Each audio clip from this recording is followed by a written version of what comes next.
الله رب العالمین صرف یو شی نه بخي زما مؤمنانو ورو هغه ته شرک ویل کی د الله سره شریک بابا بشي ورکی بابا باران ورکی د پلان کې په نوم باندې منښت کوله د دې شرک مسله به ان شاء الله تعالی د اختر نورسته کې ژوندۍ ولګه تحلیلو ځکه زمونږ افغانستان داسې وطن دی حکومتونه پې اوړي راوړي بیا حکومت پاله خلک مو بیچارهګان کوټې جوړوي ګاډي موټران اخلي تعلقات کوي ښځې کوي ښه کار دی سړی کوټه هم جوړې کړي او ګاډي او ښځې خو چې په حلال وي چې په حرامو ور جهنم شرک لګه لګه لمن وایي چا راتوري سړی بازار کې روانو دومره غونډلو ته په ډبي کې و مې رشتاله اجازه در کوم په اجازه د پلان کې او پلان کې په اجازه د څلور واړه یارانو څلور یاران پېژنئ خلفای راشدین دغه ته شرک وایي دا مشرک دی که د افغانستان دی که د کونړ دی که د پکتیا دی که د لغمان دی که د قندهار دی زیم او که ته تور دی که سپین دی نو فهو مشرکونه موږ په کونړ کې چاته شرکه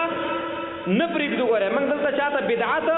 نه پرېږدو زرګونه مړه کوي نه خلاصېږو ګوره په دې ځان پویه کوي من کافرونه خپل کړي نو بل څوک به مستقبل کړي چا چې شرک دا شرک ګوره سړی کې چې غلی غوندې نه وځي سړی پرې نه پوهېږي علماو نه تپوس وکړي دلته مې بله ورځ بل ملګری ولید دې ځای کې مې کور دی مالې ما پېژنې وایي نه ما ته به جنت ته نه ځې د خیرت دا څلور کاله کې ما نه پېژنې ته څه شی بندونه اچولي یو بند دلته او بل دلته دا ولې اچولي مولي صاحب په دې لاس مې در راځي بچې دا بند وي ختمېږي وي او مولي صاحب بې ختمېږي یعنې په بند کې د شر د لرې کولو اثر د ومنلو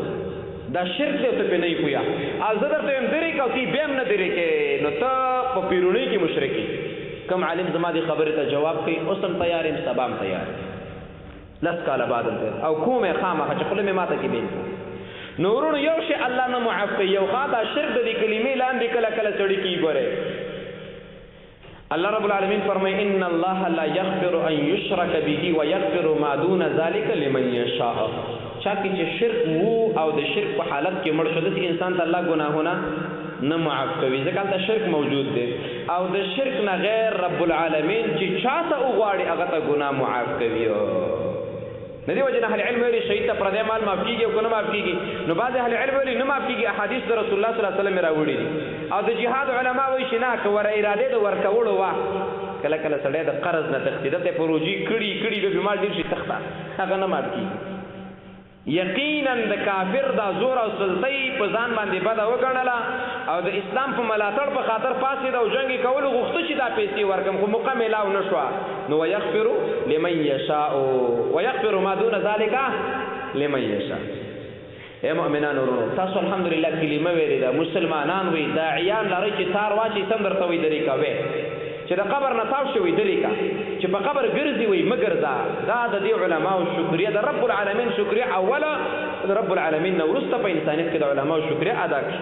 او علما دې د دې ولس شکریه ادا کړي ځکه چې دا ولس د دې څه په جمع کې شریک دی بچي ورکړي واده کې شریک دی الله دې موږ او تاسو ټول د شرک نه وساتي